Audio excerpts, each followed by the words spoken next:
서울원 아이파크 이야기 한번 해볼게요. 서울원 아이파크 줍줍 무순위 청약이 떴다고 하는데 예비 당첨자까지 이미 선정이 되었어요. 그래서 이거를 계약을 하는 게 맞는지 궁금하지 않습니까? 그렇게 경쟁률이 셌는데도 미계약이 무더기로 나오는 거 보면은 많이 불안한 것 같기도 합니다. 그런데 또 예비 당첨자들께서는 또 기대가 커요. 이걸 해요 마요 그 이야기 오늘 한번 해보도록 하겠습니다. 아파트는 망고쌤. 일단 사진을 보면 너무 예쁘고 좋아요. 그죠? 이렇게 만든다는 거지만 이건 어디까지나 조감도 이렇게 됐으면 좋겠다. 이런 이야기가 되겠어요. 자, 일단 무순위 청약이 있었죠. 전문 용어로 줍줍이라고 합니다. 무순위 청약 결과가 나왔는데 자, 588가구 모집에 13,503건의 청약이 들어왔어요. 전 세대 마감이 됐고 그다음에 이제 최고 경쟁률은 552.67대 1이라고 하는데 요거는 이제 분양하는 사람들이 경쟁률 높게 나왔다고 하려고 뭐 그런 거죠. 자, 평균 17.6대 1이었고요. 전용 74제곱미터는 이제 3가구 나왔는데 여기가 경쟁률이 제일 높았다. 이렇게 표현하는 겁니다. 그러니까 좀 오버하고 17.6대 1 정도 나왔다. 그리고 작은 사이즈일수록 인기가 있었다. 기존에 1차 청약하셨을 때도 작은 사이즈가 인기가 있었다. 이런 이야기입니다.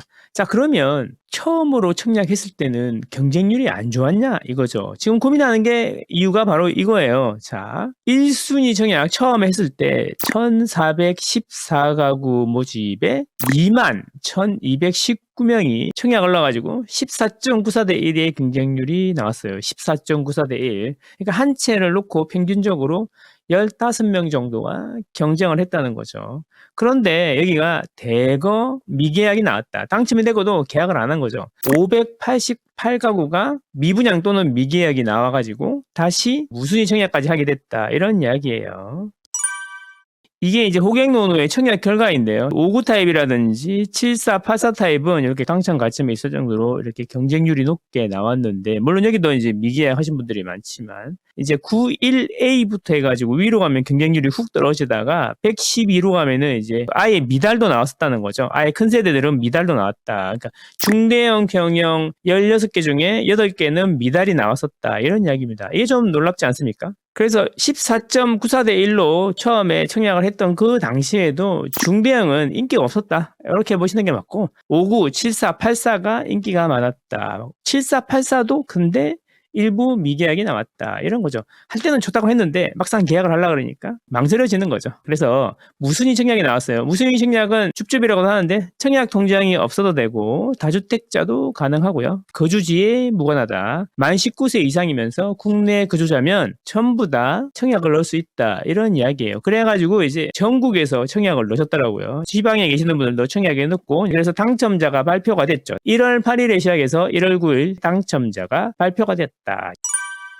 당첨 결과가 나왔는데 당첨이 되신 분들이 있고 당첨되신 분들이도 미계약할 수 있잖아요. 그래서 예비 당첨을 다시 해놨다. 이런 이야기죠. 광탈하신 분들도 있죠, 물론. 그리고 예비 당첨은 이제 순번이 존재해요. 예비 당첨 1, 2, 3, 4, 5, 6 이런 것처럼 당첨자들이 미계약을 해서 또 미계약 물량이 나오면 예비 당첨자들한테 기회가 가는 거죠. 당첨자들은 오늘하고 내일 계약을 해야 되는 거고 거기서 미계약이 나온 거를 이번 주 일요일하고 다음 주 월요일에 다시 예비 당첨자들을 대상으로 뽑기를 한다는 거죠. 추첨. 그런데 이제 당첨자들이 전부 다 계약해버리면 예비 당첨은 이제 소용없는 거고요. 그런 겁니다. 자, 그런데 당첨되면 이제 구비 서류하고 1차 계약금을 준비하셔야 되는데 이 계약금이 만만치가 않아요. 1군, 2군, 3에서 5군, 6에서 10군, 11군 이렇게 되어 있는데 군마다 이제 5천만 원, 7천만 원, 8천만 원 이렇게 미리 준비하셔가지고 딱 대기하고 있다가 나오면 예비 당첨자들한테 기회가 오면 그때 계약을 할지 말지를 정하면 됩니다. 자, 그래서 그거를 이제 1월 12일, 13일 중에 시행할 예정이다. 이런 이야기입니다. 일요일, 월요일. 자, 여기 보시면 이제 무순위 예비 입주자 추천 및 계약 안내문 나왔는데 이거를 이제 왜 갖고 왔냐면 예비 당첨이 되면요. 일요일 날 예비 당첨자에게 기회가 주어지면 일요일에 이제 와가지고 기다리는 거야. 일반적으로 우리 이렇게 생각했거든요. 예비 당첨도 순번이 있잖아요. 1번이 나가서 지금 계약이 안 된 게 이런 게 있는데 하나 고르세요. 그분이 하나를 고르거나 아니면 포기할 수 있겠죠. 그러면 그 다음 와가지고 이제 남은 거 중에 또 고르고 보통 이렇게 하는 게 일반적인데 여기 이번에는 좀 일반적이지 않은 것 같아요. 그래서 크게 좀 확대를 해보면 미계약 세대의 동호수를 공개 후에 동호수 배정하는 추첨에 참가 의사를 표시한 예비 입주자에게 추첨 공급한다. 이렇게 돼 있어요. 이렇게. 이게 좀 말이 애매한데 이 예비 당첨자가 순번이 있는데 순번대로 하는 게 아니라 예를 들면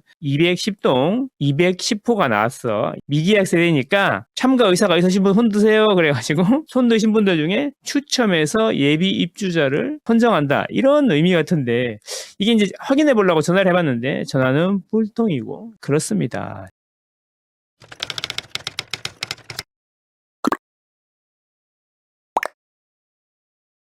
부동산 스터디에 이런 게 올라왔어요. 자, 서울원 아이파크 당첨이 됐다. 서울원 104타입 40층 이상 당첨이 돼버렸다. 제가 얼마 전에 30평 마피 5천, 40평 이상 마피 1억이라고 했었는데 그 돈이면 마포 구축가라고. 근데 구청이 되니 고민이 되네요. 영혼까지 갈아 넣으면 돈은 가능합니다. 이래저래 어찌할까요? 도와주세요. 이런 이야기까지 나왔습니다. 사람들이 다 30평은 마피 5천, 40평 이상은 마피 1억 날 거다. 이렇게 생각했었는데 막상 되니까 이런 고민을 하게 된다. 이런 거죠.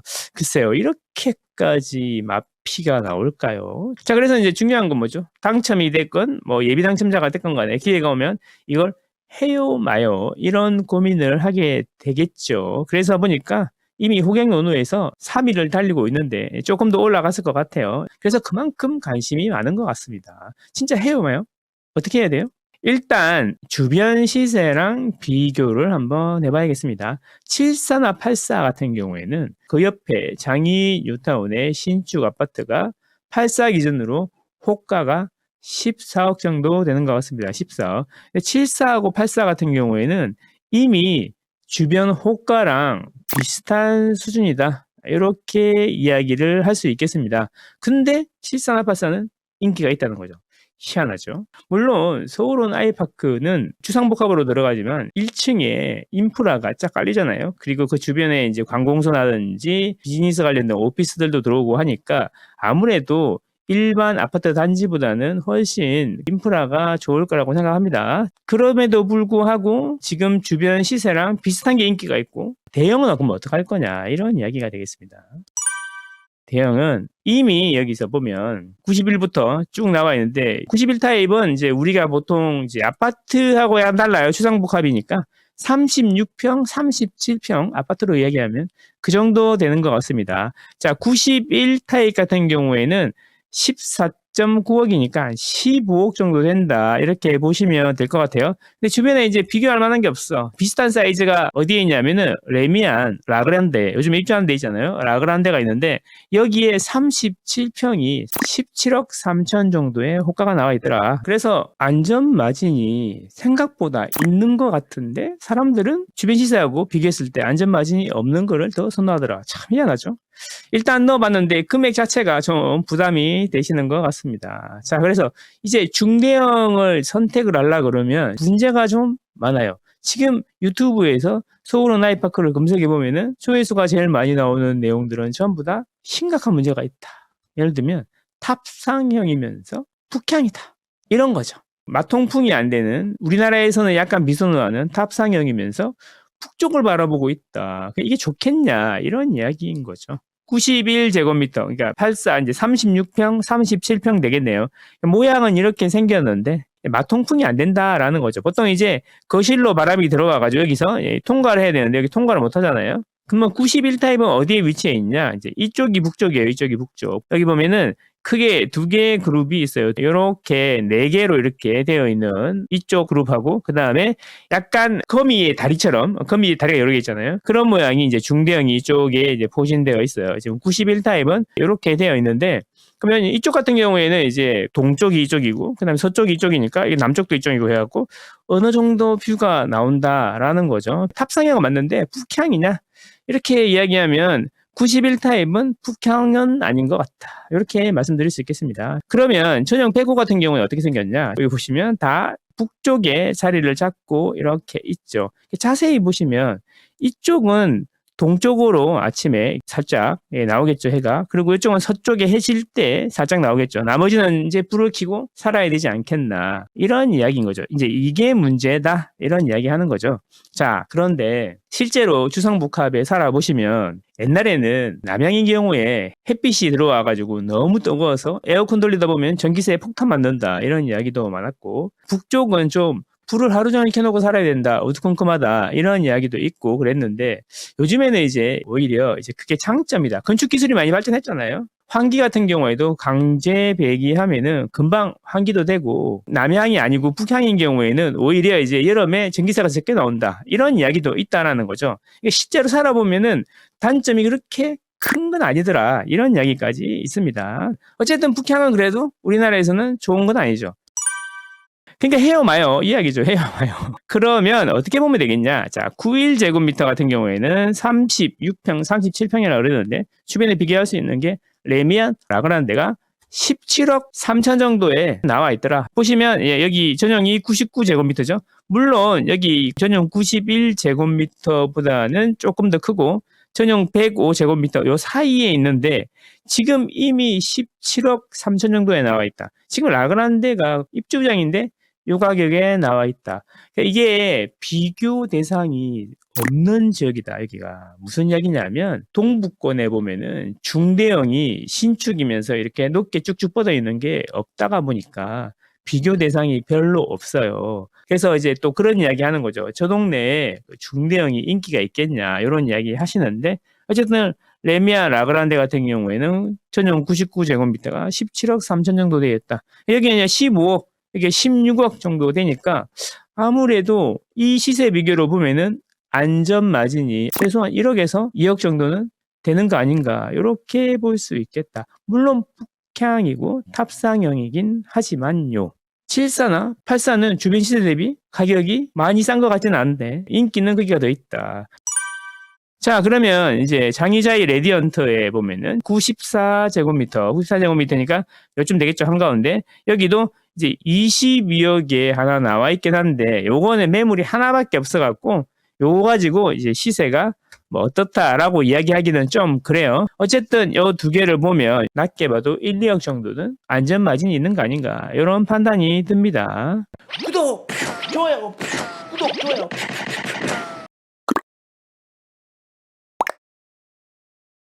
자, 그래서 주요 포인트는 이런 거죠. 탑상형 북향임에도 불구하고 사야 되냐 안 사야 되냐 이런 건데, 자, 탑상형 북향이라도 중랑천 뷰라든지 쭉 뻗어가지고 넓게 북한산이나 도봉산 같은 뷰가 나올 수 있다라는 거고요. 그게 그렇게 심각한 문제이냐 이런 거죠. 그럼에도 불구하고 입주 시점에 GTX가 거의 가시권에 들어올 거다. 아마 계획대로 되지 않으니까 가시권에 들어올 거고, 거기에 GTX 바로 옆이니까 GTX 타면 삼성역까지 10분대에 주파할 수 있다. 이게 가장 큰 장점이 되겠습니다. 이게 제일 이제 중요하죠. 자, 그리고 주변 환경이 획기적으로 개선이 된다. 이게 중요한데, 이제 뭐냐면, 자, 우리가 재개발, 재건축을 하면 여러분들이 이제 유심히 보셔야 될 게 뭐냐면, 그 지역이 뉴타운이라든지 아파트 단지들이 엄청 많이 몰려 있어가지고 제일 처음 시작할 때는 말이 많고 미분양도 나고 그러는데 시간이 갈수록 점점 진행이 될수록 그 지역이 이제 빌라촌에서 아파트 단지 대규모로 바뀌고 소규모 5층짜리 아파트라든지 오래된 낡은 아파트들이 많은 곳이 하나씩 뜯기면서 전체적으로 신축 아파트 대단지가 형성이 되면 여러분이 상상했던 것보다 가격이 많이 올라가지 않습니까? 그 이유는 무엇일까요? 똑같은 아파트인데 그렇게 신축이 대단지로 모여 있으면 가격이 더 많이 올라가는 이유가 뭘까? 이렇게 생각해 보면 그 주변 인프라가 바뀌고 주변에 거주하시는 분들이 바뀌기 때문에 그런 거 아닌가 이런 생각을 해보거든요. 장이 뉴타운이라든지 서울은 아이파크 오른쪽에 있는데도 재개발 재건축이 많이 진행이 된단 말이에요. 그리고 GTX도 들어오고, 그리고 GTX 들어올 때 여기 입주할 때쯤 되면은 미미삼도 재건축이 많이 진행이 되어 있지 않을까 이런 생각을 해본다. 그래서 주변 환경이 획기적으로 바뀌기 때문에 지금의 시선으로 크기를 봐서는 안 된다 이런 이야기인 거죠. 그리고 네 번째, 건축 기술이 많이 발전했어요. 그래서 예전같이 북향이라고 안 좋다 이렇게 보시면 안 되겠다라는 겁니다. 그래서 결국에는 동부권의 랜드마크가 될 거니까 그런 부분에서 시세 차익도 일부 있지 않을까. 추가로 안전마진도 주변 시세 대비는 있는 것 같다. 이런 말씀드립니다.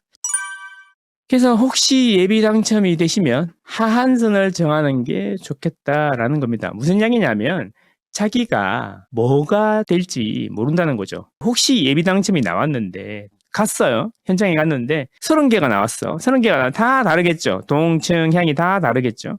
그러면은 나는 평형은 이미 선택했으니까 예를 들면 뭐 3층 이하는 안 하겠다. 또는 나는 무조건 다 하겠다. 이런 식으로 생각을 정해서 가셔야 될 거다라는 거죠. 아까 이제 읽어보니까 이런 내용이던데 확인해 봐야겠지만 몇 층 몇 호 남았습니다. 참가하실 분 흔드세요. 그리고 뽑기하고 이런 식으로 진행이 되는 것 같다라는 거죠. 그러니까 예를 들어 5층 이하는 참가 안 하겠다. 아니면 나는 전부 다 참가하겠다. 이런 거를 다 생각을 해놓고 가셔야지 되겠다라는 겁니다. 이게 중요한 것 같습니다. 그리고 이제 입지라든지 개발 계획을 그래도 좀 숙지를 하고 가셔야지. 확신을 좀 가지고 가셔야지 기회가 왔을 때 결정하는데 망설임이 없지 않을까 이런 생각을 해봅니다. 여러분들은 현명하시니까 좋은 결정하시기를 바라겠습니다. 행운을 빕니다. 예.